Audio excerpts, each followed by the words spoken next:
Muy bien, ¿eh? Volvemos al aire, cambiaron sus conductores habituales, está acá José Cornejo presentando una entrevista que veníamos esperando hace muchísimo tiempo, también esperaba hace muchísimo tiempo la hinchada, porque estamos viendo ahí en redes sociales lo prendido fuego que está.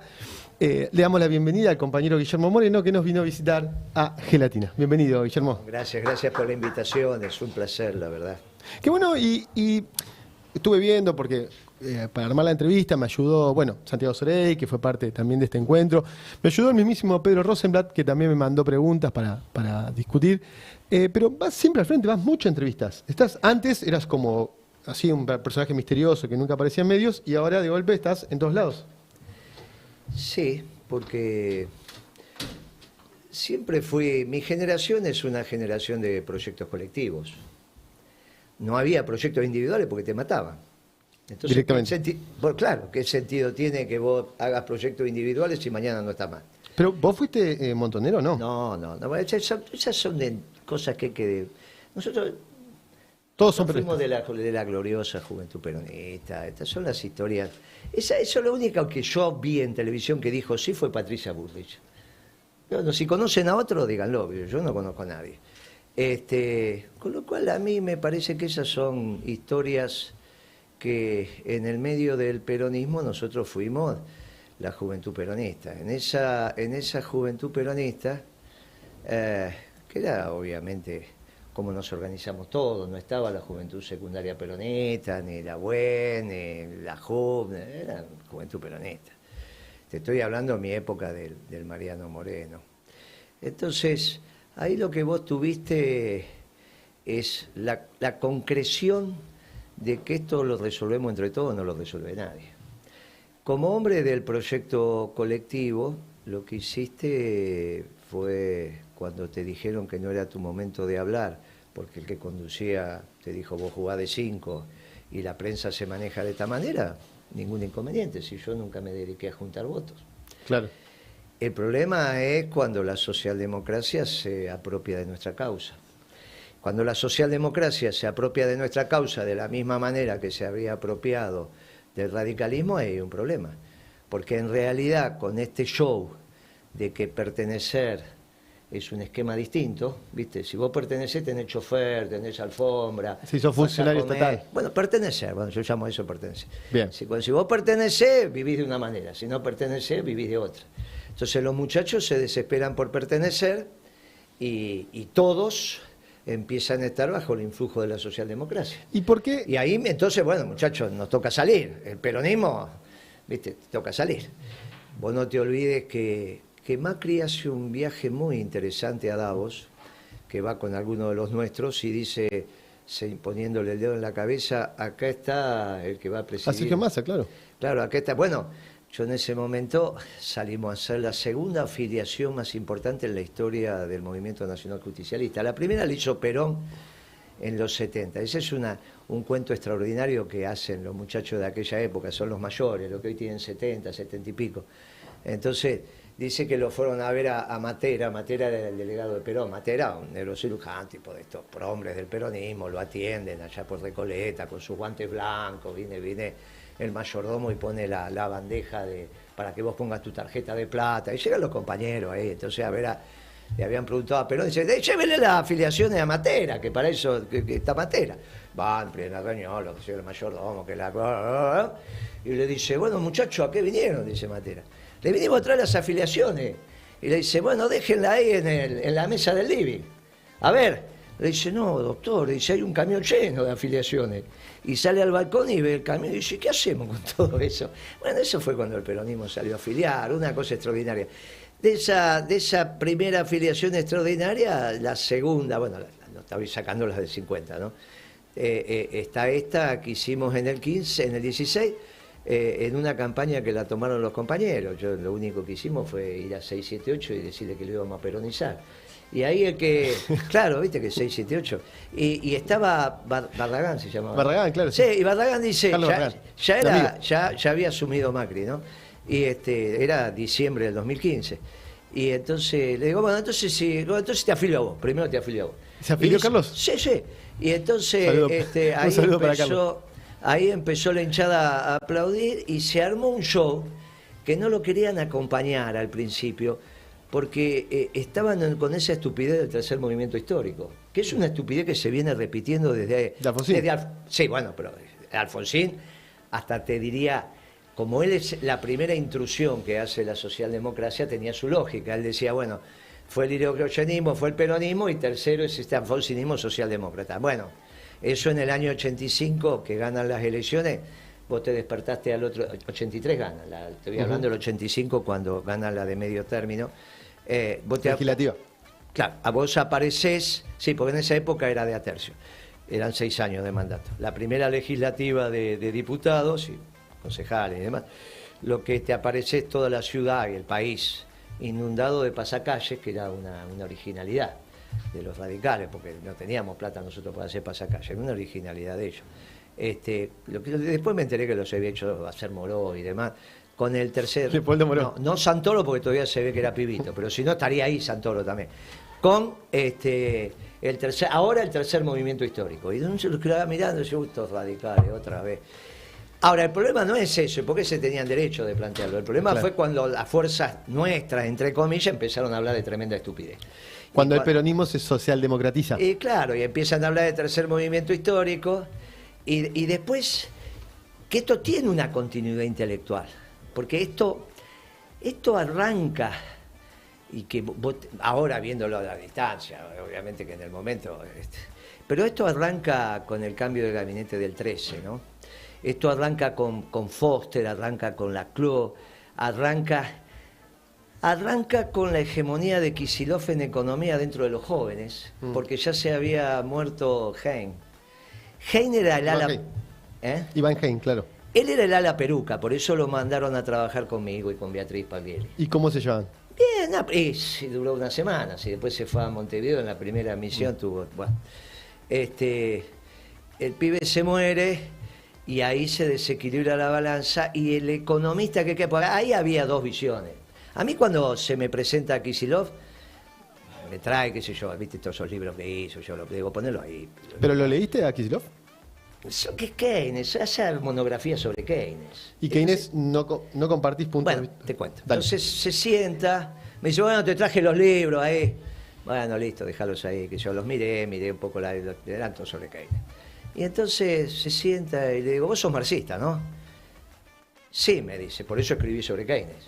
Bueno, me dice, ¿qué querés que escriba? Y lógico, los marxistas escriben sobre Keynes, pero sos marxista, no sos keynesiano, vos sos marxista. Sí, me dice, bueno, entonces no puede haber diálogo, le digo. Puede haber diálogo. Puede haber diálogo. Con los liberales y con los marxistas el peronismo puede tener diálogo, porque tienen al trabajo como ordenador. Bien. Lo que después dice Cristina... Técnicamente es la teoría objetiva del valor. Las cosas cuestan, no lo que valen en el mercado, cuestan el trabajo socialmente necesario. Eso no es Marx, eso es Smith. Claro. Somos los clásicos, por eso Perón dice hay una sola clase de hombres que trabaja. Entonces, vos con los tipos que reivindican el trabajo, vos te sentás a dialogar. Después te viene un marxista y te empieza a poner la cabeza así con el derecho de propiedad y todo eso. Cansado. Bueno, listo. Pero podés discutir trabajo. Pero podemos discutir. Con los que no hay punto de unión y no hay la grieta. En economía es la grieta. No hay síntesis. Es con los austríacos. Porque los austríacos son los que dicen las cosas cuestan lo que valen. Por lo tanto, no hay costo. No. Cuestan lo que vale. Lo que vos estás dispuesto a pagar es lo que vale. Por eso esta historia del mercado que ordena todo. Ahora eso... Pero vos discutiste con Milei, le das la posibilidad de la discusión. Pero no, yo te dije la síntesis. La síntesis. Yo te dije la posibilidad del debate para la síntesis. Bien. ¿Está bien? Vos con un marxista viene acá y dice, che, Guillermo, yo la verdad que coincido con vos, vamos a hacer esta economía... pero yo sigo en el tren cuando vos te bajás. Vos te bajás cuando no vas a avanzar sobre el derecho de propiedad. Y vos Bien. Seguís.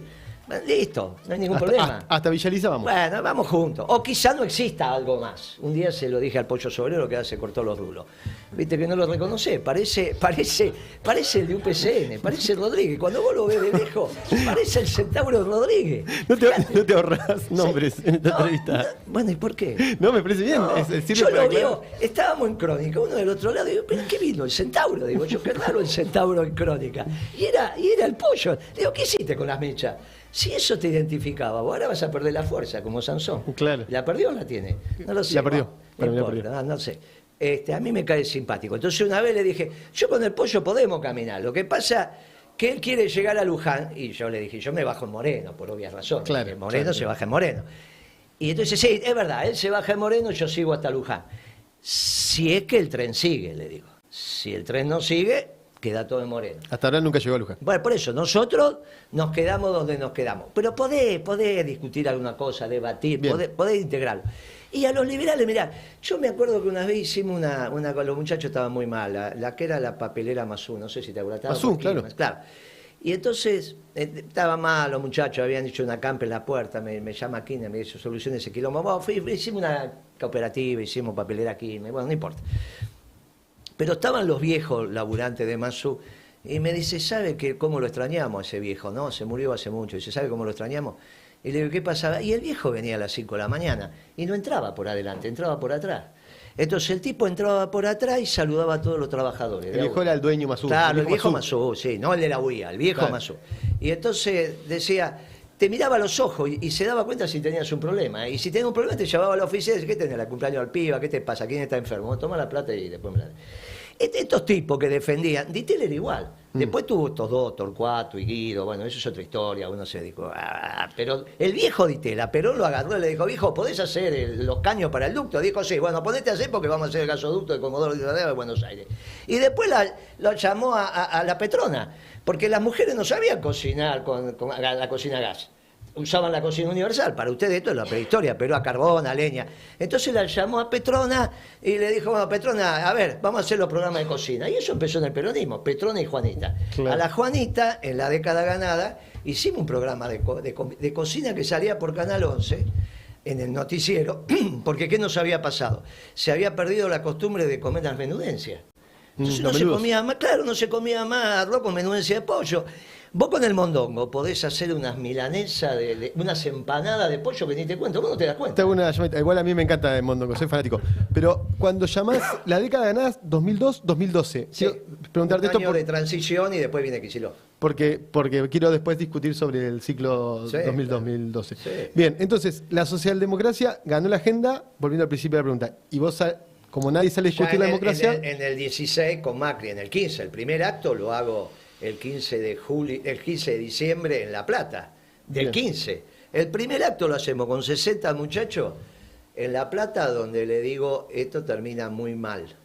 Esto termina... Mientras Alberto Fernández hablaba loas de Prat Gay, Claro, y porque decía, opositor. esto es extraordinario, ahora sí, van a ver un keynesiano. Alberto Fernández, Verdad. porque es socialdemócrata, entonces decía, ahora van a ver un keynesiano, ahora van a ver, este es keynesiano. Y yo, uy, mi madre, lo que viene acá. Entonces, también, cuando me despedí del Papa también se lo dije, allá. En Roma. Y entonces, con los muchachos dijeron, mire, esto va a ser un desastre. Prepárense para esto va a ser un desastre. Y fue un desastre. Ahora, no hubo mucho cambio entre Prat Gay y Kicillof, sino que alguien me lo diga, que llamen los muchachos que estudian economía, que son economistas, y me digan qué cambió. En esa etapa lo que hizo Macri fue meterse con el precio de la comida, porque, bueno, vos sabés que después de Caseros, el problema que tenemos es que nuestra aristocracia se transforma en oligarquía. Por eso yo le hago una propuesta ahora para que vuelvan a ser aristocracia. La aristocracia es el gobierno de pocos para el bien común, la oligarquía es el gobierno de pocos para ellos. Son dos cosas totalmente distintas. Definición aristotélica, digamos. Bueno, sí. lógico, bueno, ¿y qué otra vas a tomar? Somos unos clásicos. No, está bien. Que lo traiga Foster acá. Déjate de broma, ya lo trae bastante a Foster. Déjate de broma. No lo entrevistamos nunca a Foster No, igual. pero lo tenés que traer y decirle que Moreno habló de él. Dale. Seguro alguna reflexión. Bueno, obviamente que la definición y la que te digo es la sociedad rural, porque no hay solución. El peronismo le está ofreciendo que vuelva a ser la aristocracia argentina, que no nos molesta, siempre tiene que tener un tipo ¿Y te ahí escuchan? que combine bien la... 3 de la comisión directiva vienen a hablar conmigo. Ahora bueno, 2 de la comisión directiva y 1 que no es. 3 socios, digamos, 2 de la comisión directiva, vienen a hablar porque ven que la propuesta que le hacemos es la única posible. Los demás son, bueno, lo que pasa es que los oligarcas a veces pierden la capacidad de comprender el todo porque se miran el ombligo. Bajo esa definición tenemos un montón de muchachos nuestros. La diferencia es que el problema no tienen la plata de ellos. Pero Claro. hay un montón que lo único que hacen es mirarse el ombligo. Pero digo, en relación con, a partir del 16, con la llegada de Macri, ¿cambia el vínculo con el FMI dramáticamente? Bueno, no hay una continuidad en ese plano. no teníamos vínculo con el FMI más allá del artículo 4, que era que tienen que venir a... Todos los miembros del Fondo Monetario tienen que tener una revisión anual para el circuito de estadísticas de ellos. Y todo En eso el macrismo hizo un giro copernicano. Pero pero 2 años después, cuando se endeudan, en el 18. Claro. Ellos se endeudan en el 18. No, al principio es una política keynesiana. ¿Qué hace Macri? Incluso en una intensidad superior a la de Kicillof. ¿Qué hace? Porque Kicillof en realidad son todos socialdemócratas, esos que son keynesianos. Lo que pasa es que te vienen con este verso. La economía es la teoría objetiva del valor, somos los clásicos, y la subjetiva que son los austríacos, los socialdemócratas y los neoliberales. Son subjetivistas. Pero digo, recién le reconocías a Kicillof que era marxista. Sí, no, él me dijo, me mintió. No, me mintió. Lo que pasa es que me sacaste de la opinión. Cuando yo lo conocí, me trajo los libros de Keynes y le digo, vos sos marxista, porque los marxistas hablan de Keynes, los Bien. viejos hombres del Partido Comunista. Y Kicillof se define marxista. Sí. ¿O se definía en un momento? No, después gobernó como socialdemócrata. Si yo me hubiese dado cuenta que él era socialdemócrata, no auspiciaba su candidatura en el Ministerio de Economía, desde ya. ¿Vos lo apoyaste? Pero después, bueno, que la cuente Cristina la anécdota, pero que la cuente Cristina. Bien. No, pero, pero él me mintió. El problema es que me mintió, miente varias veces. Es mentiroso. Es mentiroso. A mí me mintió y me mintió en mi despacho. Otro que miente es Lustó, ese es peor todavía porque mintió en el despacho presidencial. Pero Lustó, que en su momento se hizo con la famosa 126, la imagen en torno a la discusión con de la 125. Pero el equipo de Lustó son todos estudiaron en Londres con el equipo de Lustó y Lustó incluido. Son todos cortados por la misma tijera. No te equivoques, son todos cortados por la misma tijera. La escuela austríaca tiene 2 riendas. Es el capitalismo de los banqueros. Bien. Eso yo hablo de callos en las manos, ese capitalismo de los banqueros, del riesgo de oportunidad, del riesgo país, de la tasa de interés. Siempre que te empiezan a hablar de estas tonterías son austríacos. Bien. Cuando te hablan de producción, trabajo, el trabajo socialmente necesario, prestarle atención. Lo demás es una pavada. O prestarle atención para decir, mira, ¿dónde me lleva este tipo? Entonces, cuando viene Macri, ¿qué le pasa? Tiene un compromiso, porque él es de Tandil, viste que le dijeron, nene, vos cuando seas, si alguna vez llegás presidente, solucionar los problemas del campo, que la Argentina se haga con el campo, se ve que tenía ese mandato familiar, saca las retenciones y devalúa. Una combinación espantosa, porque duplicó el precio de la materia prima en su origen. Entonces, y la comida, claro. Bueno, hizo un lío bárbaro, esa materia prima es la comida, claro, las retenciones que estamos hablando es carne, maíz, trigo. Bueno. Hizo un lío bárbaro. ¿Qué le pasó? En febrero tuvo una recesión que ya se vio en el mercado, se vio, ya estaba la cosa tensa. Pero el 17. 16, febrero del 16. Él evalúa al mes, claro, él asume.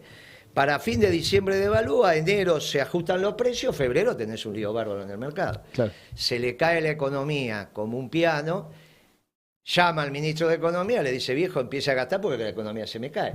Y ahí sale Prat Gay a gastar endeudándose afuera, con los fondos de inversión, no con el fondo. Vos tenés 16 y 17 con un festival. Ahora, esto ya se veía una inconsistencia obvia. Por eso, desde ahí que no lo veo. Lo fui a ver a Dad, al de Infobae. Le digo, mira, necesito que me publiques. Ahí empezamos a tener un poco más de protagonismo. En realidad el protagonismo lo empezamos a tener cuando digo que ni Martínez de Oz se había atrevido a duplicar el precio de la comida, que si hubiese duplicado el precio de la comida no se quedaban los años que se quedaron, ¿no? O sea, si ellos se quedaron es porque se cuidaron. Martínez es un gobierno más moderado en términos de precio, pero no tengas duda, aparte de su relación con la Unión Soviética, no de Martínez de Oz, pero sí de Videla, que es muy interesante porque ahora el PC ahora lo está surgió un debate. Sí. Es importante porque la verdad histórica es importante. Los muchachos printaban allá en el 70 y 76, vamos por el gabinete cívico-militar, antes del golpe, ¿eh? Sí. Igual no quita que muchos militantes de PC hayan sido desaparecidos por la dictadura. Muchos no, que yo tenga, creo que un diputado que era Domínguez o algo así, pero muchos no. Pero Madra terminó. No, por eso vos me decís mucho, yo te digo muchos no. Yo conozco uno. Ahora, si vos me decís, igual uno es 1.000.000. Con uno alcanza y sobra. Bien. Pero cada uno se tiene que hacer cargo del rol que cumplió, porque si no, viste, es todo lo mismo. Volvamos a Macri, que duplica el valor de la comida. Duplica el valor de la comida, ganan las elecciones de octubre del 17 porque Cristina separa el peronismo innecesariamente, viene con esa historia de que tuve una idea. Yo cuando la escuché esa vez a Cristina, ¿te acordás que la cita el fiscal Stornelli? Hablas de Unidad Ciudadana del 17. Claro, en el 16 empieza, porque Bien. creo que Stornelli la cita... ¿Cuándo? La cita en el 16, me parece. No lo sé con precisión. El 18 de abril ese famoso, que no fue en abril del 16. El 13 de abril. El 13, Ese, bueno. sí, señor. El 16. 16. Y no fuimos ahí a Comodoro Pi. ¿Estuviste? Sí, claro, ¿cómo no voy a estar? Y yo cuando le escucho a Cristina decir, me fui a pensar y tuve una idea. Uy, dije, tuve una idea. Nunca, no, el peronismo no habla así. El peronismo habla, tuvimos una idea. Tuve una idea, no tiene ninguna importancia. Vos que si esta noche querés comer milanesa con papas fritas, yo no te voy a decir nada y por eso te voy a decir que no soy peronista. Pero en el marco del peronismo, tuvimos una idea, porque las ideas nacen del pueblo. No es tuve una idea. Eso, ese es el iluminismo europeo. ¿Cómo tuve una idea? Un día le preguntan a Perón cómo hizo para escribir la doctrina. Y dice, no, yo no la escribí. ¿Se acuerda de Miguel Ángel que dice que descubrió, la pieza que él hacía estaba en la piedra? Viste que Miguel Ángel, yo la descubría, pero porque la agarraba a martillazo. Y la pieza ya estaba ahí. En el bloque de mármol estaba la pieza. Y yo la descubría. Perón dijo, no, yo la escribí nada más, pero estaba en el pueblo. La doctrina está en el seno de un pueblo maravilloso. ¿Cómo un tipo solo va a ser una doctrina extraordinaria? Es imposible. Esto es lo que nos diferencia de los europeos.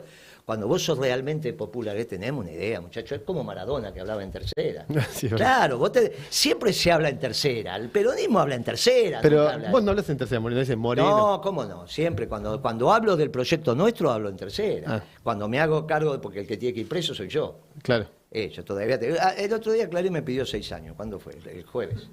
6 años me pidió. Hice una asamblea que sí, que no. Que las asambleas Clarín. Sí, claro. sí, 6 ¿La del años. guante, no es? No, esa ya estoy condenado. Ya estoy condenado.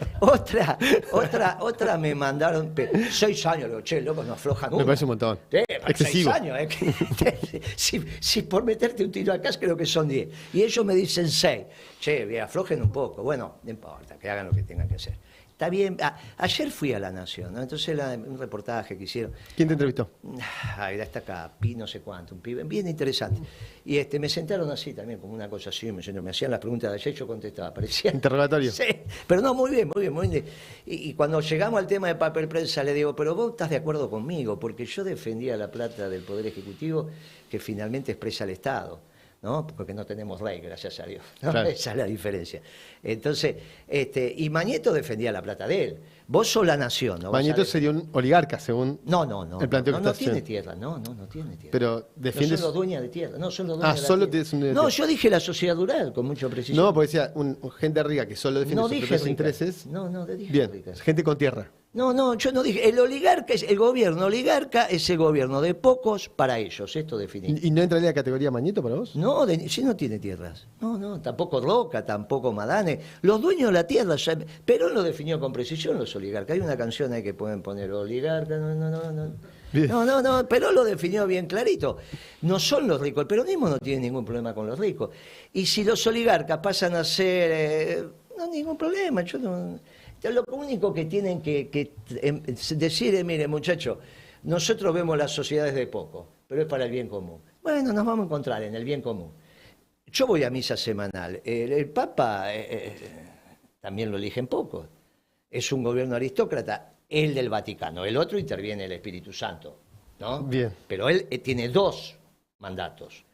Uno es el obispo de Roma, por lo tanto el número 1 de nuestra grey. Claro. Pero a su vez... es el poder ejecutivo, legislativo y judicial en el reinado del Vaticano. Correcto. Tiene los 3 poderes. Bueno, y lo eligen 300 tipos, menos de 300. De claro, cardenales, colegio cardenalicio. Muy bien, por lo tanto es un gobierno aristócrata. Bien. Ahora, como el Papa trabaja para el bien común, nadie lo acusa de eso. Entonces, cuando vos transformás las cabezas y dices, bueno, vamos a trabajar para el bien común, nos podemos encontrar. Por eso, ¿Pero vos dirías que Mañeto sí trabaja para el bien común? No, yo no dije eso. Te dije que no es oligarca. No es oligarca ni trabaja para el bien común. Claro, no. Mañeto defiende sus intereses. Ahora hizo alguna transformación, Ahora hay si vos vas leyendo atentamente Clarín y La Nación, hay una pequeña transformación porque asumieron la desintegración de la Argentina como un hecho doloroso para ellos. El que le contesta a Cornejo, actual candidato a gobernador de Mendoza, pero a la usanza, en aquel momento presidente de la UCR, cuando dice Mendoza libre, es Escribano, en un artículo impecable en La Nación que se titula De Godoy Cruz a Cornejo.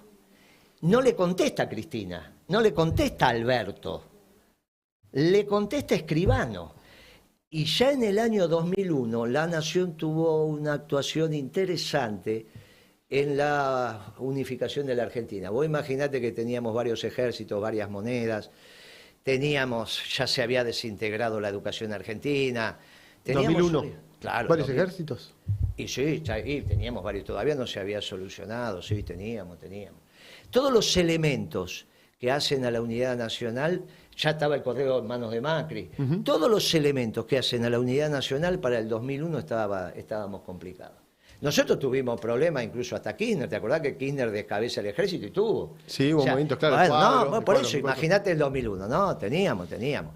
No estaba todavía, todavía Senielí estaba vivo, Rico obviamente está, además. No había esos movimientos que vos viste con Alfonsín, porque eso se terminó con Menem. Pero seguía la discusión, teníamos visiones complejas.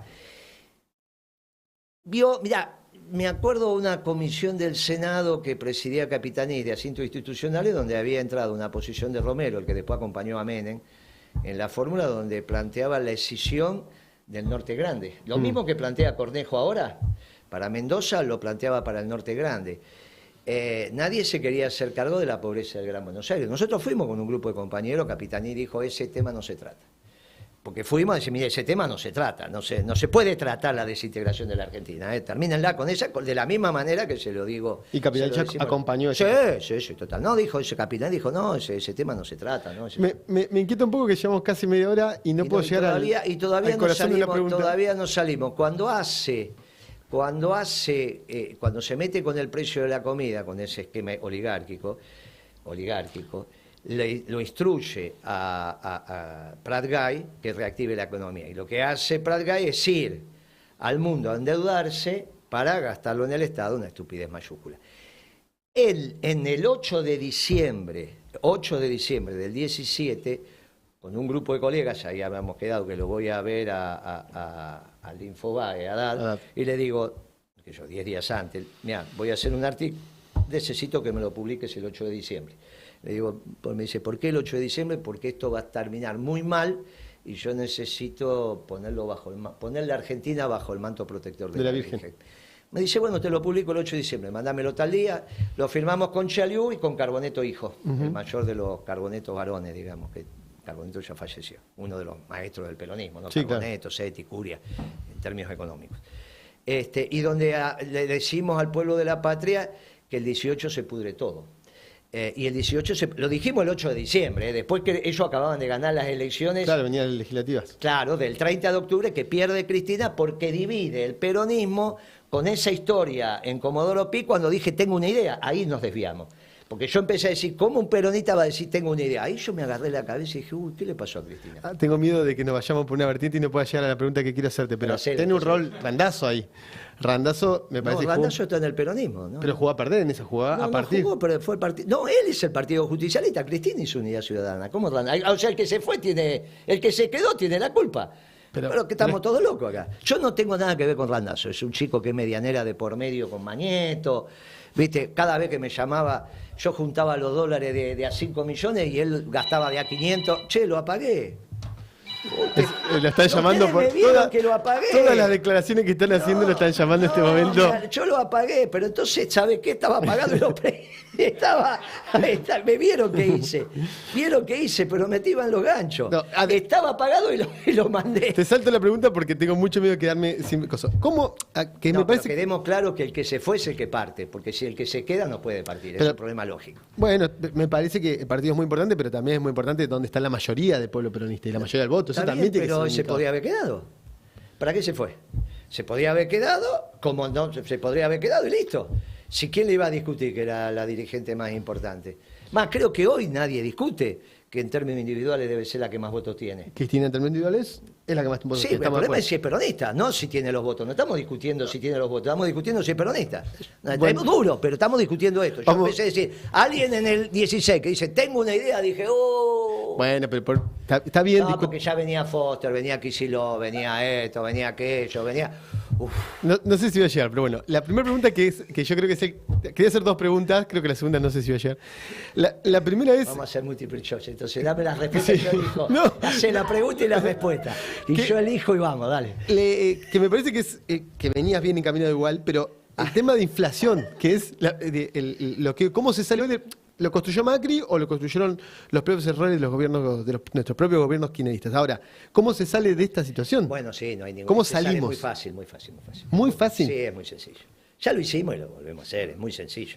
En términos técnicos, cuando vos vas a una economía en supercrisis, como estamos ahora, ahora se dan las condiciones macroeconómicas que tuvimos con Alfonsín cuando se tuvo que ir en el 89 y con De la Rúa cuando se tuvo que ir en el 2001. Las dos condiciones están dadas, por esto es una supercrisis. Esto es mucho peor que el 2001. Ahora, peor. Muchísimo peor. El final de esto, Dios no lo permita, si nos da el tiempo algo vamos a hablar para evitar ese final, para licuar ese final, ¿no? Porque bien. Si amortiguar. si no hacen nada estas bestias, el final es muchísimo peor que el 2001. ¿Está bien? Ok. Muy bien. Si cuando llegues al final te vas a acordar de esto que te estoy diciendo. No me tenés que comparar la semana de diciembre con ahora. Vos me tenés que comparar la semana de diciembre del 2001 con el final de esto, que todavía no lo viste. No lo vimos. Bien, ese es el rol de los economistas. Esto es lo que tienen que hacer los economistas. Los economistas no están para decirte a vos lo que está pasando ahora. Para eso estás vos, que sos periodista. Para contarte lo que pasó, los historiadores. El economista está para contar lo que va a pasar, enfocado de la economía. Y la política en general es construir un escenario futuro. Si acertás, lo seguís invitando. Y si no, no habla más. Correcto. Porque vos, para eso viene un político y te dice, no, porque yo... Para eso están los historiadores. No, te cuenta lo que está pasando ahora. Están ustedes. Si ustedes son los únicos que pueden hablar con todo el mundo y saben todas las justas. Muy bien. ¿Cómo salimos de inflación? De la inflación... Como esta es una supercrisis, cuanto más profunda es una crisis, que ya la definimos supercrisis, la economía queda muy sencillita. Se simplifica. La crisis queda simplifica. muy sencillita, se simplifica. Y entonces la salida es muy sencilla, muy sencilla. Obviamente, el chico Guzmán, con su cabezota socialdemócrata y del otro lado también, todos austríacos, y esto es muy importante. El contrato de mutuos que se firmó con el fondo, el contrato de mutuo es entre un acreedor y un deudor. Vos me prestás plata a mí, firmamos un contrato de mutuo. ¿Está bien? ¿Te puedo prestar plata? ¿Puedo confiar que si te presto plata? Yo te voy a firmar y no hace falta firmar porque soy de la vieja guardia. Cuando te mirás a los ojos ya está. Bien. Pero igual, a esta altura de la vida te tenía que prestar yo a vos. Tendría más sentido. Entonces, Acepto, eventualmente es así. Entonces, ese contrato de mutuo que se firmó, en general, las ideas en la inteligencia argentina es que te llamaron y te dijeron firma acá. ¿No? Le digo, che, ¿cómo es ese acuerdo que hiciste con el fondo? No, lo llamaron al pibe y dijo, firma acá, y la realidad es esta, las condiciones son estas, y ya te venían los misiles, esa es la fantasía. Bueno, error. Porque firmó cualquier cosa. No, error, no es así la metodología. Eso que vos pensás que es, no es. Me extorsionaron, me pusieron una pistola en la cabeza y tengo que firmar. Todo mentira. No es así. No es así. La metodología de los acuerdos con el fondo es igual que cuando el Papa, salvo Francisco, cuando el Papa no era argentino, hablaba sobre Argentina. Entonces, salía un Papa, qué sé yo, Juan Pablo II, alguno decía, che, porque en Argentina, y acá el poder escuchaba lo que decía el Papa en Roma. Ahora, todos sabían que eran los obispos argentinos que le habían mandado el mensaje. Bien, entonces hay un viejo refrán que dice, del Vaticano viene lo que al Vaticano va. Bueno, acá es lo mismo. Del Fondo Monetario viene lo que al Fondo Monetario va. Esto es importante que se entienda, porque tenemos grado de autonomía para hacer otro contrato de mutuo con el fondo. No es que te pone una pistola, te aprieta, entonces vos firmás esto o no firmás nada. Dame todo. Es falso. No es así. No es así. Vos tenés la capacidad de hacer tu contrato y ellos de corregirlo. Pero hay un margen de negociación. El contrato lo haces vos. Es lo que firmó Argentina, lo hizo Guzmán. Lo que pasa es que a quién se le ocurre, con todo cariño para vos, poner un pibe de 37 años a renegociar la deuda con el sistema financiero internacional, que nunca había hecho un pagaré, nunca había firmado un cheque, estaba haciendo las compras en Washington. Es una estupidez. Tan estúpido como decir que voy a hacer un gobierno de científicos. Porque entonces nunca estuvo con científicos. El método científico para toma de decisiones es otra cosa. Y vos sos el Poder Ejecutivo. Tenés que tomar decisiones todo el tiempo. ¿Pero qué les pasa? ¿Qué les pasa que son socialdemócratas? Bueno, entonces... Entonces... No sé cosa que concluya algo distinto. Entonces... Tenemos que renegociar ese acuerdo con el Fondo Monetario. Bien. ¿Cómo se renegocia un contrato de mutuo donde está un acreedor y un deudor? Es muy sencillo. Tenés que poner plata arriba de la mesa. Vos vas, ponés 8.000, 10.000 millones arriba de la mesa. Te dicen todo que sí. Claro. Si lo que quieren es cobrar. Entonces el problema es conseguir los 8.000, 10.000. Muy bien. Bien. La solución es muy sencilla. Es una ley de arrendamientos rurales en la zona núcleo de la Pampa Húmeda. Hoy los productores que alquilan esas tierras funcionan en un esquema feudal. La sociedad rural, el oligarca es el dueño de la tierra, se la da al siervo de la gleba, o sea que es el señor feudal, se la da al siervo de la gleba. ¿Cómo pagaba el siervo de la gleba? Con producción. Con productos. ¿Cuánto le daba? ¿La mitad? No, la mitad. Cuando lo estudiaste, acordate, decían, la mitad de la producción iba al señor feudal. Bien. Ahora le dan la mitad. Por lo tanto, lo que hay que introducir en la zona núcleo de la Pampa Húmeda es el capitalismo moderno. El problema es que no hay una relación capitalista moderna en la zona núcleo de la Pampa Húmeda. Entonces, vos ponés una ley de arrendamiento que siempre hubo en la Argentina, con lo cual bajás raudamente el costo del alquiler, que es el costo más importante que tienen los productores. Una ley que diga usted, bueno, máximo le puede pedir un 25% de producción, ponele. Nada. No, la producción, el alquiler va a ser el 1,5-2% del valor de la tierra. La hectárea vale 20.000, te llevas lo que corresponde al 2% de 20.000 por año. Como es en el mundo, 1,5, 2, como es en el mundo. Estamos hablando de un bien que no se amortiza, ¿está bien? Pero así fue siempre en la Argentina, no pongas cara rara, ¿eh? Tengo la sensación que... No, escuchame, la Federación Agraria nació así. La Federación Agraria, ese conflicto conducido por dos curas, después de algunos muertos, los curas se ponen al frente de la confrontación. Estamos hablando del sur de la provincia de Santa Fe. En el Grito de Alcorta, principio del siglo XX, nace la Federación Agraria porque no quieren pagar el aumento del alquiler. No, en el mundo es el 2%. En Europa no hay, prácticamente no hay alquiler de tierra. En Estados Unidos tampoco, porque están los farmers, que son los dueños de la tierra. Oye, bueno, mataron a todos los indios, está todo bien. Pero son los dueños de la tierra, no hay esta historia que hay en la Argentina. En otro programa explicamos por qué Dios en este caso con nosotros se portó mal. Bien. Pero es otra historia. Y además, esa reforma, Guillermo, imagínate, vos fuiste protagonista de 125. No, pero no es el campo. No empecemos con esa tontería de que solo se puede hacer lo que se puede. Muchachos, la sociedad rural nunca puede estar en el mismo bando que la Federación Agraria. Yo estuve ahí, eso fue una estupidez de Alberto Fernández, que estábamos los tres, Cristina, Alberto Fernández y yo. Le digo a Alberto Fernández, pero ¿cómo vas a recibir a los cuatro juntos, pibe? A la Federación Agraria y a la sociedad rural. Lo voy a hacer así porque yo soy el encargado, el jefe de gabinete. Cristina sentadita en el sillón de Rivadavia. Dice, déjelo a Moreno, ¿viste cómo es? Déjelo a Moreno, que él sea el responsable. Ese día estábamos abriendo las exportaciones de trigo. Era el momento que se terminaba el conflicto. Y lo juntó a todo y ese día iniciaron la mesa de enlace. No, esto nunca estuvieron juntos. Siempre la sociedad rural era el que planteaba en términos doctrinarios, ideológicos, como lo quiera llamar, la sensación de lo que pasaba en el campo. Pero no es cierto. Todo crato, son todos radicales. Cuando yo te digo la sociedad rural, esa vieja sociedad rural, no tiene nada que ver ni con los radicales de CRA y mucho menos con la Federación Agraria. Entonces, ahora vamos a los intereses objetivos. El productor hoy paga 50% de su producción por el alquiler. Sí. Si viene Moreno, el peronismo, y le dice, Moreno. vas a pagar mucho menos, el 2%. tipo me llama y me dice, estoy de acuerdo. Grobo Bopatel, lo conocés. Sí. ¿Qué dijo? Tiene razón Moreno en esta parte. Que es necesaria una ley de arrendamiento. Bien. Bien. Listo, pagan 2%. ¿Y entonces qué hacemos? Muy bien, no, pará. Y bueno, no te apuré. ¿Pero qué? Y bueno, no te apuré. Bueno, vengo el sábado que viene. No te apuré. Cuando bajás los costos, podés poner las retenciones donde las podés poner. ¿Está bien? Subirlas, ponerlas en el marco que tienen que estar. Porque no perjudicás al productor, ni a los contratistas, ni a los trabajadores. Eso sale por propiedad transitiva de lo que dejaste de pagar de alquiler. Ok. Con esas retenciones las podés hacer en un fideicomiso que no tengo ningún problema que las administre la sociedad rural. Bien. Tienen una asignación específica que es el pago de la deuda. Por lo tanto, juntamos todos los días las retenciones, todos los días le dan las retenciones al secretario de Hacienda, previo a pasar por el fideicomiso, secretario de Hacienda pone un bono. Le dejamos un bono a 25 años, tasa de interés internacional, comercializarlo en el mercado secundario, moneda dura. Bien. O sea que no nos metemos en el patrimonio de ellos. Yo no vengo a decir hay una reforma grande, no, solo me meto en el flujo, no en el stock. Con eso vamos al fondo y le decimos, todos los años te vas a llevar 8.000, 10.000 millones de dólares de acuerdo a dónde están los precios internacionales. Tenés que tener un margen de maniobra por la suba baja del precio de los commodities. Te va a decir que sí, encantado.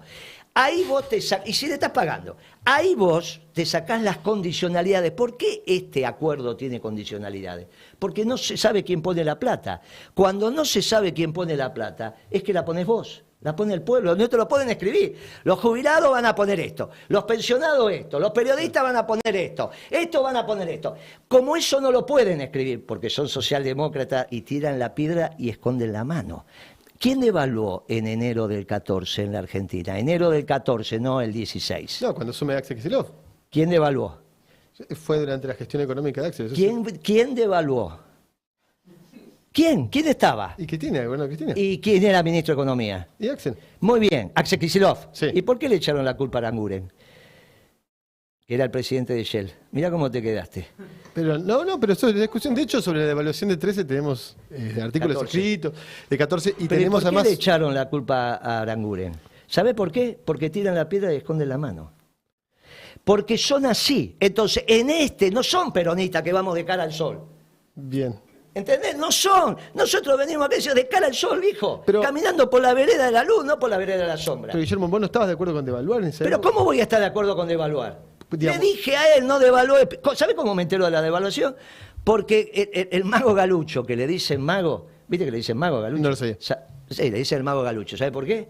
Porque es el único tipo de la Argentina que después de ser 2 años empleado de una petrolera pasó a ser dueño. No conocemos a nadie. Bien. No, yo ni en un kiosco conozco que un empleado se transforme en dueño. Es un mago. Hay que reconocerle que es un mago. Bueno, Galucho aumenta el precio del combustible. Me llama a las estaciones y dice, che, aumentó Galucho. Yo ya me estaba yendo. En ese momento titular de IPF. Claro. Y entonces lo llamo a Galucho, le digo, Galucho, ¿qué vas? Viene el nuevo secretario de Comercio y vos lo recibís con un aumento de combustible. ¿Y si van a devaluar esto? Ya sabía. Claro, él sabía. Entonces corté, ni me despedí. Lo llamo a Kicillof y digo, pibe, ¿qué es esto de que vas a devaluar? No te olvides que yo renuncio, pero me quedo 15 días en el cargo, ¿te acordás? Claro. Soy una renuncia postdata, o antedatada, qué sé yo, como la quiera ver. Me quedé 15 días más en el cargo. Entonces lo llamo a Kicillof y digo, pibe, ¿qué es esto que vas a hacer? Para que ahora voy para tu despacho y te explico. Entonces vino Kicillof, la segunda vez que lo vi. La primera fue con lo de los libros, no, lo había visto otras veces. Pero... Y entonces me dice, le digo, ¿cómo vas a devaluar, pibe? ¿Te vas a meter la economía del sombrero? No, porque tu generación fue extraordinaria, vos, Curia, Carboneto, ya estabilizaron el país, ya esto está muy claro, está fantástico. No, esto de la economía bimonetaria se terminó. Ya la gente no piensa más en dólares. Yo me lo quedé mirando como vos le estoy mirando, ese pibe, te vas a poner la economía de sombrero, no hagas eso, es una pendejada. Pero si vos lo vas a hacer, tu problema, sos el ministro de Economía, hacé lo que se te cante. Mi problema fue que después no salió él a decir voy a devaluar. Le echó la culpa a Aranguren de que había con 200 millones de dólares, todas esas pavadas que empezaban a decir 6, 7, 8 y toda esa menezunda. Y la verdad que si una empresa Shell ni siquiera tiene pozo petrolero, iba a correr al gobierno argentino con 200 millones de dólares porque compraba dólares, estamos fritos. YPF tenía el 55% del mercado y Shell tenía el 20%. Imagínate que esa empresita te iba a correr. Digo empresita comparado con YPF. En el mundo es una empresa enorme. Era obvio que no podía ser. Lo mismo hicieron en este contrato de mutuo. No le explicaron al pueblo que tiene que pagar la deuda. Porque son cobardes aparte. ¿Está claro? Bien. Son bien cobardes. Por eso el día que se levantó la policía, se pusieron a llorar. No saben diferenciar un tiro de un cohete. El paro policial. Sí, claro. Y si no, que te lo cuente Bernie. ¿Viste? Que te lo cuente Bernie. Al menos a mí me lo contó. Déjense de joder. Bueno, conclusión. ¿Cómo bajo la inflación? Conclusión. Vos con esas retenciones ponés la plata arriba de la mesa. Tienen una asignación específica que es el pago de la deuda. Sí. Como te sacaste las condicionalidades de poder crecer, vos podés volver a crecer como lo hicimos. ¿Por qué es fácil crecer? Porque cuando a la gente le empieza a sobrar un mango en el bolsillo, porque bajó proporcionalmente también el precio de la comida por las retenciones, es la inversa de lo que hizo Macri, volvés a la relación precio de los alimentos básicos, salarios, ingresos populares. Subordinaciones bajan los precios de la comida. Bien, y a su vez lo que te termina pasando es que proporcionalmente contra el ingreso popular baja lo que consumís, lo que gastás en comida. Claro. Te empieza a Representa sobrar menos de mi salario. Bien. te empieza a sobrar plata. Cuando te empieza a sobrar plata, vos vas a ir al mercado a consumir porque tenés todo un consumo reprimido que no hiciste estos años. Tenés dos posibilidades. Son productos chinos, porque pensás que el futuro es chino, como dice Cristina, no, el futuro es chino, bla, bla, bla, bla, bla, bla. O le decía a los chinos, termínenla, vamos a reindustrializar la Argentina. Porque tenés la demanda, no tenés la oferta. Por lo tanto, lo que tenés que hacer es empezar a abrir la fábrica. Sobre esa demanda, abrir la fábrica. Abrir la progresivamente. fábrica. Ahora, sí. ¿Cuál es el costo de los costos de los industriales? El costo de los costos de los productores agropecuarios es el alquiler de la tierra de la zona núcleo de la Pampa Húmeda. Bien. ¿Cuál es el costo de los costos de la industria hoy? Desde el panadero de la esquina de tu casa hasta Techín. Es la energía. ¿Por qué el pan está tan caro? ¿Por qué la leche está tan cara? Y porque cuando vos tenés el gasoil o la energía cara, no podés tener nada barato. Claro. Muy bien. El último funcionario que hizo costos de la energía fui yo, hace 11 años. Ninguno más hace costos porque son socialdemócratas o neoliberales que no hacen costos. Las cosas cuestan lo que valen. Si vos lo pagás... Entonces hay una competencia ahora en el mercado para ver quién aumenta más las tarifas. Hay un reportaje muy interesante, que yo se los recomiendo, de Kicillof con Fontevecchia. Esos reportajes de los domingos, donde el núcleo duro de la argumentación de Kicillof es la competencia. El concepto anglófilo de cómo se tiene que ordenar una sociedad. Mientras que nosotros los peronistas, origen latino, cristiano, indígena, africano, somos todo eso, es la solidaridad. Los pueblos africanos, si no son solidarios, no sobrevivan, los indígenas tampoco, y nosotros los cristianos tampoco.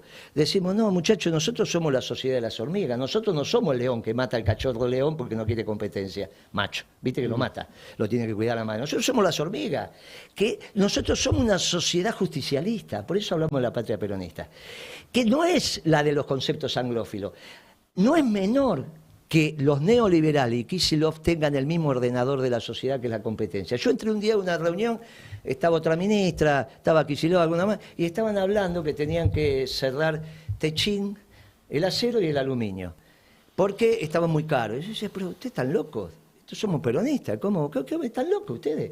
Ah, bueno, era un ejercicio teórico, mentira. Después fue a 678 y dijo, yo puedo fundir a Roca. Está en su cabeza, muchachitos, son globalizadores. Entonces, cuando vos volvés a industrializar la Argentina, porque ahora el nacionalismo que hay en el mundo te lo permite, hay un nacionalismo de inclusión y el nacionalismo europeo. Nosotros somos del nacionalismo de inclusión. Se terminó la globalización. Ahora el mundo te permite volver a industrializarte. ¿Por qué te lo permite? Porque obviamente está reordenando sus cadenas de Si abastecimiento. vos te sentás a discutir con China, te permitiría... No, China es el que perdió. Acá perdieron dos países, Alemania y China. En el nuevo orden internacional, los dos que habían penetrado con su manufactura en la zona de confort de Estados Unidos son los dos perdedores del nuevo orden internacional. Ahora les cortaron... Alemania está clarito, ya nadie habla de la potencia alemana, la locomotora alemana, ya está. Se terminó con la guerra de Ucrania. Culpa de la clase dirigente ucraniana que no entendió su rol en el nuevo orden internacional y ahí le van a poner una medianera, un pedazo para los rusos, otro pedazo para los norteamericanos. Por primera vez Estados Unidos va a tener una base material, no militar, material en Europa. Y a partir de ahí, si querés ver la Europa que conociste, andá, porque se terminó. En 2 años no la conoces más. Ni Suiza va a ser, ahí va a ser el centro financiero, va a tener la tecnología, la parte que queda de Ucrania. Estados Unidos va a hacer todo lo que tenga que hacer para que eso florezca. Y del otro lado quedan los rusos, obviamente en un acuerdo estratégico por la energía. El otro gran perdedor es China. Lo van a asfixiar por el lado de la energía, porque es gran demandante de energía, y por el lado de los alimentos. Cuando Mao se da cuenta que la China para donde ellos querían ir, ve la atención, hace la revolución cultural. Porque se da cuenta que hacia dónde va a ir su revolución. Mao se muere. Hacer Xiaoping después. Claro, Mao, pero ese debate ya venía. Por eso el plan. ¿Por qué hace la revolución cultural? Frenar ese ciclo. Pero es lógico, con el grupo de los 4. Porque los chinos, para que sea como quieren ellos, si tienen que estar todos vestiditos, todos vestidos, tienen que estar todos como Mao, iguales. Y para comer todos los chinos, tienen que comer pasto. Si uno va a comer carne y el otro no come. Entonces, esta China va yendo a una China absolutamente desigual. Ahora, esa China había penetrado en la zona de confort de Estados Unidos. Vuelve a su lugar, nadie está planteando una ofensiva militar, vuelve a su lugar China, hasta Vietnam pasa a ser Occidente, Irán pasa a ser Occidente, y la van a acercar con energía y alimentos. Y parte de los alimentos tenemos que ver nosotros, por eso no es el futuro. Cuando Reagan ordena el embargo cerealero a la Unión Soviética, gobierno de Videla, Videla dice que no. No, claro. Y Martínez que le seguimos vendiendo. Bueno, esta vez no vamos a poder decir que no, porque ya Malvinas es una base militar de primer orden, hay un eje militar, Ascensión Malvinas. Así que los barcos no van a venir. Y te voy a hacer una pregunta. Bien, terminamos con esto. Sí. Cuando vos reindustrializás el país, porque están volviendo las cadenas de abastecimiento, y la gesta sanmartiniana te indica cuál es tu mercado natural para las manufacturas, solo lo podés hacer si bajás el costo de la energía. Tenés que bajar raudamente el costo de la energía, lo que sería la tarifa para vos o el precio para la industria, haciendo costos. Por eso la década ganada hacía costos. Cuando hicimos los costos en energía, el barril de petróleo estaba a $35. Te da para vender el litro de gasoil con todo el proceso a 60 centavos de dólar. Si vos lo tenés a 60 centavos de dólar, la logística baja inmediatamente y la industria vuelve a florecer. Vas a tener un acero barato, vas a tener un aluminio barato, volvés a tener la manufactura metal mecánica barata. Y cada obrero que trabaja es un plan menos. ¿Viste qué fácil que es? No, quiero hacer, si me apoyan, quiero hacer una pregunta que es importante. Que te apoyen por el tiempo. Sí, porque estamos. Nos están rajando. Imagínate, estamos pasadísimos. Pero bueno, con la solidaridad de los compañeros y compañeras que están del otro lado. Guille, yo te escucho, ¿no? Te escucho a vos. Yo soy peronista, siempre intentando aprender. Muchas de las cosas que decís te las firmo. Así me emociona la idea de familia, el laburo, la industrialización, las chimeneas.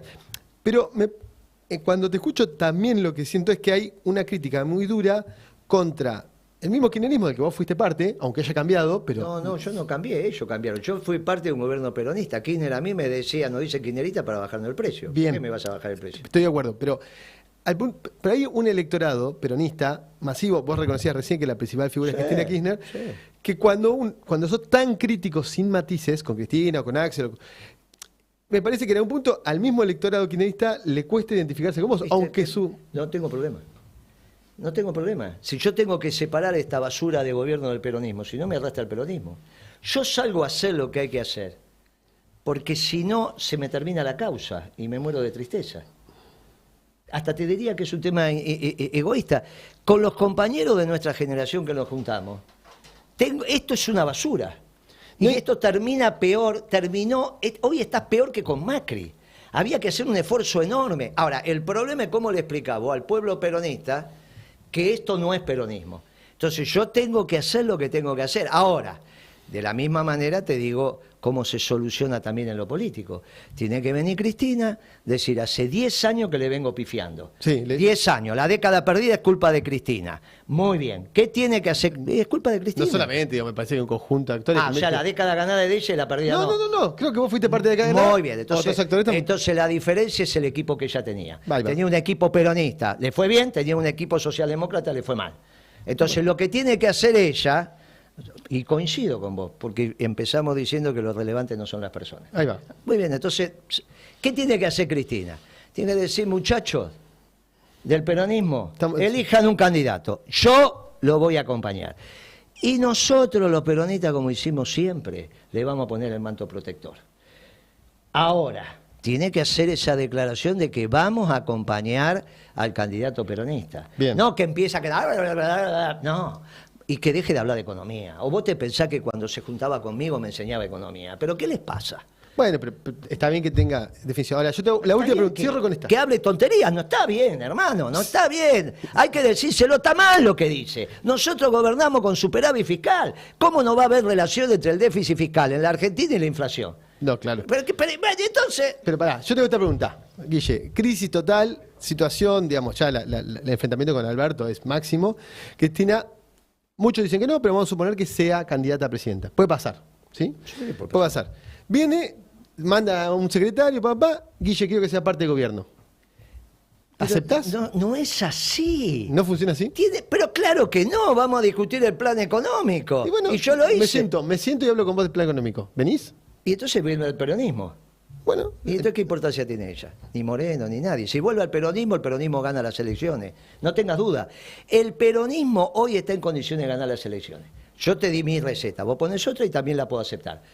Nos juntamos los peronistas, 50, 60, 100 dirigentes. Nos juntamos. 2 días. Muchachos, elijamos al presidente, lo vamos a elegir. como el colegio carnal. Lo vamos a elegir. Y si no, vamos a unas pasos. Dentro del peronismo. Las vamos a elegir. Bien. ¿Está bien? Eso es lo que habíamos quedado en el Partido Justicialista hasta que Cristina sacó ese video. Ese video fue una cosa espantosa. Porque lo que hizo... El video que coronaba Alberto Fernández. Claro, porque lo que hizo fue armar un reglamento electoral donde si vos te querías presentar a presidente, tenías que ir a buscar los afiliados del Partido Comunista. Porque decía, la mitad de las adhesiones para esa lista que presentás del Partido Justicialista. Y la otra mitad en parte equivalente de todos los que integran el Frente. Estaba el Partido Comunista, yo no sé ni dónde viven. Yo soy peronista, ¿cómo voy a saber dónde están los afiliados de Massa? Me hicieron un reglamento electoral para que quedara una sola lista. Por eso está mal. Te dicen una cosa y hacen otra. Entonces, si Cristina viene y dice, muchachos del peronismo, júntense. Elijan un candidato, yo lo apoyo. El peronismo gana la elección. Lo único que tiene que hacer Cristina para ganar la elección, no preocuparse si va a ser ella candidata, si es la líder, no, tiene que acompañar la causa peronista, que es cuando fue exitosa. ¿Y si esos grupos la elige Cristina? Si ese colegio yo te aseguro que no la eligen, porque por eso no vamos a ir con ella. Si ella se presenta, no va a tener el acompañamiento del peronismo. Ya te lo digo, va a tener el acompañamiento de la socialdemocracia y de esos grupitos. El peronismo no acompaña a Cristina y lo vas a ver en los votos. El peronismo se hartó de esos manejos de Cristina. Tiene que decir, muchachos, la cosa viene así, ustedes elijan un candidato. Nos sentamos todos en una mesa. Elijan un candidato que yo lo acompaño y ganamos la elección, con cualquiera. Cualquier fórmula que presente el peronismo ahora y acompañe a Cristina sin ningún tipo de condicionamiento, el único es el compromiso, que aparte es público, porque ningún peronista quiere ver a Cristina de una manera que no sea disfrutando de su vida. Con el manto protector ganamos la elección, porque ¿sabés qué pasa abajo? No puede ser que los que te sacaron la comida hoy sean la opción porque este también te sacó la comida. Ellos ya saben que la comida comiste con el peronismo. Te lo dicen. Hoy te lo dicen, tenemos que volver a un gobierno peronista para volver a comer. No puede ser la opción Macri. El fracaso reciente, que es Macri y su pandilla, no puede ser el reemplazo de este fracaso. Ahora, si aparecemos los peronistas, todos juntos, y Cristina dice, sí, la verdad voy a acompañar eso, ganamos la elección. Simplemente diciéndole, vamos a volver a comer asado, muchachos. Va a haber un día del padre donde el jefe de la familia invita a sus hijos y a sus nietos. Ganamos la elección de punta a punta. Ganamos la elección. Ahora, si Cristina viene con este berretín, va por un lado, el peronismo no la va a acompañar porque va al fracaso con estos socialdemócratas. Si ella vuelve a ser peronista, que haga lo que le digo yo, deja y acompaña el candidato No, peronista. y de hecho ella insiste en que no quiere ser candidata, Bueno, así que no sé si estamos tan lejos, pero lo que pareciera hoy que está pasando, que quien seduce a la gente, o a quien la gente hoy parece creerle, habría que ver, es Milei. El efecto lo de Milei es bien interesante desde el punto de vista político. Desde el punto de vista político es bien interesante, movió la palmera. Y eso está bien, porque ya los pibes, si no, parecía que todos los pibes querían ser funcionarios, ¿viste? No es así. Entonces, la política se debe convertir en una carrera funcionaria. Es una estupidez. Bueno, yo le dije a Cristina, mirá, tú... No.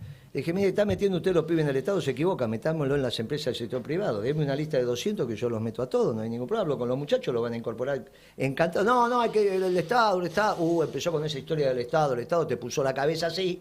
Y el Estado es responsable de la pobreza y de todo lo que está pasando. Porque si el Estado presente y hay una pobreza como lo que hay y hay hambre, es culpa del Estado. Entonces, ¿quién tiene que venir para allá? El que quiere destruir el Estado. En la política movió largo el Estado. En la economía está en la edad de pavo. Es un chico que todavía no maduró, está ahí. Como viste, los pibes a los 12, 14 años no se bañan, no se cortan el pelo, quieren romper todo, son mugrientos. Hasta que la vieja se cansa y dice, loco, qué tufo que hay en esta habitación. A ver, se lo agarra de los pelos, lo tira en la bañadera, lo baña. Y se terminó la edad del pavo. Bueno, hay que esperarlo a Milei un rato, qué sé yo. Incluso crees que podría en algún momento ordenarse. Pero sí, y ser un cuadro sí, es un pibe, puede llegar. Cuando salga de la edad del pavo, deje de adolecer y madure, va a circular, no es un pibe, es un, qué sé yo. Hay que esperarlo, ¿no? Tampoco no hay ningún fenómeno. Hablaste tanto, hubo un discurso que le contamos las veces que Cristina habló del Estado, 29 veces. Entonces, todo es culpa del Estado. ¿O que de quién va a ser culpa? ¿Del Gran Bonete? No, no es culpa del Estado, de los grupos económicos concentrados que no saben ni qué significa, porque yo lo único concentrado que me acuerdo es la leche condensada. Pero el concepto de Basualdo de los grupos Pero son económicos. todas tonterías, eso no es economía y menos peronista. Basualdo no es peronista, ese es el problema. Es Flaxo, viejo. Los economistas del peronismo nos vamos a Flaxo. ¿Qué les pasa? Eso, la primer cátedra de peronismo la estoy dando en la Universidad de San Martín ahora. Tuvimos 12 años de gobierno, no fuimos capaces de armar una cátedra de economía peronista. ¿Qué me venís con Flaxo? De Flaxo es Filmus. Bueno, Dejate de pero eso es bromar. educación, digamos, sería Bueno, otra pero es cosa. que de ahí va Basualdo. Eso no es el peronismo, eso no es la economía peronista. Y vamos terminando. En Dale. esa primera reunión con Cerremos. Kicillof, con esos libros que me trajo, cometió la osadía al pibe de decir: lo que pasa es que ustedes, los economistas del peronismo, son de tradición oral. ¿Cómo? Le digo, me enojé ahí. ¿Cómo? ¿Qué estás diciendo, pibe? Bueno, pero vos sos un narrador, digamos, tenés una parte así. Pero hay que vos también pensás que no hay libros escritos del peronismo. No, pero me parece que el peronismo, el narrar, el explicar, lo oral es muy importante. Pero para el pueblo. Pero ¿cómo vas a decir que los intelectuales del peronismo no tienen una biblioteca? No, existe, claro. Y bueno, si existe, entonces no es de tradición oral, es tradición escrita. Porque la diferencia entre la tradición oral y escrita son los libros. ¿Está bien? Sí. Es que evolucionaste. Bien. No, pero es que esto es. Pero es mixto, digamos, hay mucho de peronismo No, pero que no, tiene oralidad. Él habla también. Pero no se le ocurre decir que aprendió la socialdemocracia porque se la contaron, sino porque la estudió. Él dice: ustedes, los economistas del peronismo, se cuentan, hacen cuentos de qué es la economía peronista, pero como es de tradición oral, no la pudieron escribir. Entonces, eso me dijo. Le dije: pibe, entonces le empecé a mandar libros. Hasta que se dio cuenta, porque en eso tengo que reconocer, se dio cuenta y me dijo: no me mande más libros, ya está, ya sé que no es de tradición oral. Ah, reconoció. 2 veces, esa fue la primera. La segunda pasó un día por Roma, iba negociando que Historia era ministro, y entonces, bueno, obviamente tiene que ir la embajada a recibirlo. Vos estabas ahí. Yo estaba ahí. Entonces vino el ministro que había de la embajada y dijo: tengo que ir a ver a Kicillof. Bueno, como no vaya, mándele saludos. Lo recibió a Kicillof ahí en el aeropuerto. Y después vino el tipo desesperado y me dice, se paró, me acuerdo que yo estaba sentadito: perdón, ministro, yo era ministro. Se para y me dice: mire, le traigo los saludos del ministro de Economía. ¿Viste cómo son ellos todos engolonados? Cosas hablan así. Le digo: sí. Y entonces, y me pidió que le pase un mensaje. ¿Sí? Dígame. Él pensaba que era el correo del zar, viste, que llevaba un mensaje secreto. Y me dice: me dijo que usted tenía razón. Lo miré, le dije: bueno, es de buena persona, en el fondo es de buena persona reconocer los errores. Entonces, le digo: está bien. El tipo se queda, no se va, me dice: ¿y no me va a decir qué es? No, no te voy a decir qué es. Había reconocido que había devaluado y había metido la pata hasta el carajo. Que fue un error la devaluación del Pero 14. ¿cómo no va a ser un error? A nosotros nos estaba pasando lo mismo que le pasó a Perón en el 52. Entonces teníamos que ir por oferta. El problema de la economía argentina, y fue la interna en el gobierno, es que tenés que ir por oferta. Hay un defecto de oferta desde el 2012. Hay que producir más. Bien. Ahí va. Kicillof, con esta historia socialdemócrata, empezó a hacerse amigo de los mercados. Por eso arregló con Repsol, arregló con el Club de París y casi estuvo a punto de arreglar con los fondos buitres. ¿Te acordás que estuvo a punto? No, sí. Bien, ¿por qué? Porque necesitaba el endeudamiento de los mercados para seguir con esa economía que había completado su ciclo, donde comíamos asado, sobraban ensaladas y se tiraban las ensaladas porque estaban condimentadas. Cuando le digo a Cristina: mire, Cristina, ya estamos tirando las ensaladas, se nos está yendo la mano, hay que ir por oferta. Ella autorizó a que hiciéramos la solución de eso. Yo junté los 15 empresarios más importantes de la Argentina y los 15 dirigentes sindicales más importantes de la Argentina. Debatimos esto durante 3-4 días, nos pusimos de acuerdo que tenía que haber un esfuerzo por producción, todo, ¿eh? El que habló por el nombre de los sindicalistas, el primero fue Belén, que lamentablemente se murió, pero emocionó a todos. Dijo: yo, con pantalones cortos y 14 años, fui al Congreso de la Productividad y Bienestar General del general Perón. Nunca entendí lo que había dicho Perón hasta este momento. Se puso a llorar, todo empresario, todo el mundo. Belén, el segundo de la UOM, que falleció. Dijo: gracias, porque acabo de entender, ahora que tengo 80 años, lo que hizo Perón en aquel... Nunca lo entendí, salvo hasta ahora. Me llama Cristina a la noche, me dice: me explotó el gabinete, se terminó. Le dije: usted sabe cuáles son las consecuencias, las afrontaremos, listo, acá están las consecuencias. Ella tomó su decisión, tomó esta, aquella, bla, bla, bla, bla. Bien, llegó el momento en que tome la última decisión sabia, que es que acompañe a los candidatos peronistas, cualquiera sea. Porque si acompaña a los candidatos peronistas, en vez de hacer lo que hizo en el 17, ganamos la elección fácil. Fácil. O vos te pensás que puede tener voto una chica que le sacó el 13% de voto del sueldo de los jubilados, que fue con Bernardo Nete, que ella fue montonera, toda esa pavada que dice, y después se disfraza de gendarme. Dejate de embromar, viejo. Y el otro es Sarasa, Larreta. Y te digo más, si nos va bien le vamos a poner un cura de candidato, un párroco de candidato en la capital federal. Porque en la capital federal es el momento en que la política vuelva a unificar la gestión con lo moral. El hombre es cuerpo y alma. La política también, porque hay un concepto desde lo moral que es el bien común. Y con estos dos amorales, que son Lustó y Larreta, que hay pruebas gráficas de que son amorales, ¿no? En muchos planos. Ahí está, son amorales, no pueden hacer lo que hicieron. Por lo tanto, un cura en el debate explicándole cómo vamos a gestionar la Argentina desde los principios y valores. Porque tenemos que volver a los principios y valores que el general Perón encontró, los ordenó en el seno de este pueblo maravilloso y construyó una doctrina superior a toda la... El peronismo no es la síntesis, no es que está en el medio, es una doctrina superadora de toda esta porquería que llevó a este mundo tan injusto. Por eso tenemos que hacer el mundo peronista, por eso ya te va a tocar a vos. A mí me toca solamente ser el pajarito llamado. Vos sos candidato a presidente, salvo que haya unidad. Si hay unidad, vas con la unidad. Pero querido, si fui secretario de Comercio y no me conocía la voz, ¿qué problema tengo? Te expliqué que yo... Te conocía en realidad porque fui a alguna charla, pero tengo una foto, en casa tengo una foto como... Bueno, pero yo, escúchame, nosotros somos gente de proyecto colectivo. Yo lo que quiero es un pueblo feliz con una patria grande. La que heredé de mis mayores, que va desde La Quiaca hasta el Polo Sur, eso es lo que quiero de entregarle la bandera. Y fui el otro día a la inauguración de un fildot en el norte de Santa Cruz, que lo hizo el sindicato petrolero. Entonces le digo al secretario general, che, pero ¿cómo un secretario general del sindicato petrolero de Santa Cruz va a hacer un fildot? Y porque yo pasaba hambre, igual que vos. Y no quiero que los míos pasen hambre. Entonces voy a criar ganado.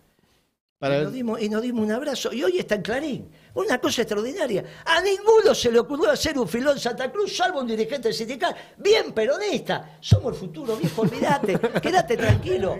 Si unifica el peronismo, ganamos la elección. Bueno, pasado tengo, como tendrán ustedes del otro lado de la pantalla, 58 preguntas y cosas para discutir a Guillermo. Muchas gracias, Guillermo, por venir acá a discutir, a pelear, a bajar línea. No, bajar línea seguro que no. Nosotros cuando venimos a los barrios subimos. Subir línea, subir línea. Subimos. Nosotros cuando vamos a los barrios no bajamos a los barrios, subimos a los barrios, porque la verdad está ahí abajo. Bien. La verdad está abajo. Y creo que además siempre. No estamos tan lejos, porque la unidad del peronismo estamos todos bastante de acuerdo con Moyar. Muchas gracias por acompañarnos, muchas gracias a los chicos que estuvieron conduciendo el programa y que, bueno, golpe de estado, me apoderé de la mesa. Entran a saludar, hagan el cierre, por favor.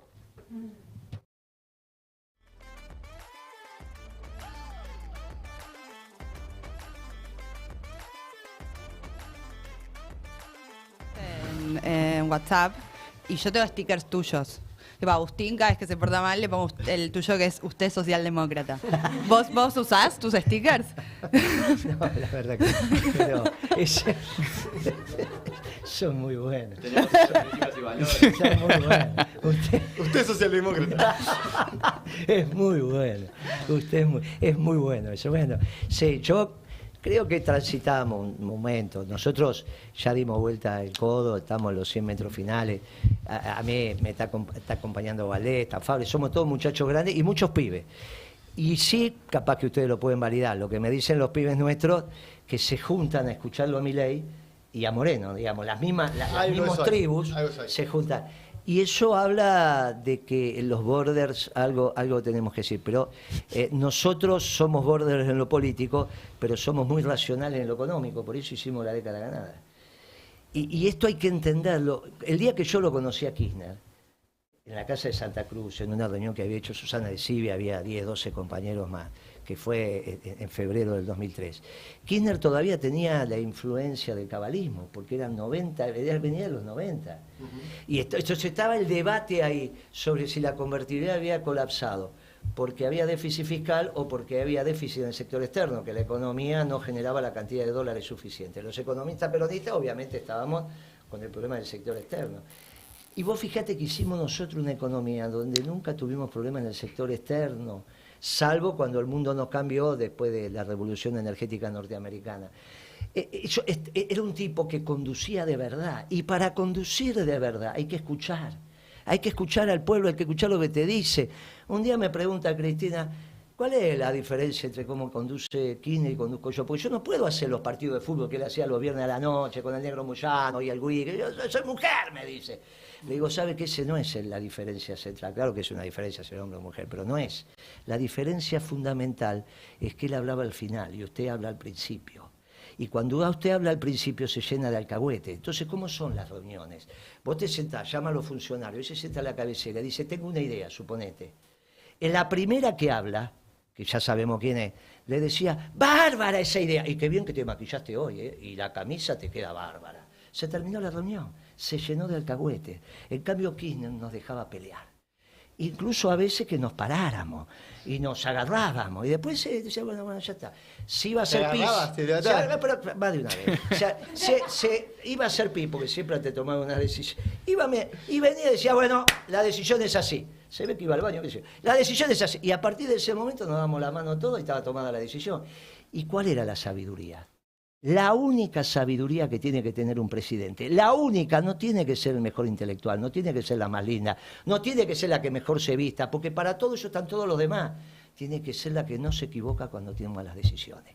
Ante momentos antagónicos, incluso de discusión fuerte, el presidente tiene que optar por la decisión correcta. No sabés por qué, porque es un don de Dios. Entonces, ¿cómo sabés vos que el presidente va a ser el presidente porque tiene ese don? Porque hay el método de selección, que es muy cruel. El método de selección en la política es cruel, porque incluso vos lo tenés que ir midiendo de que no se equivoquen.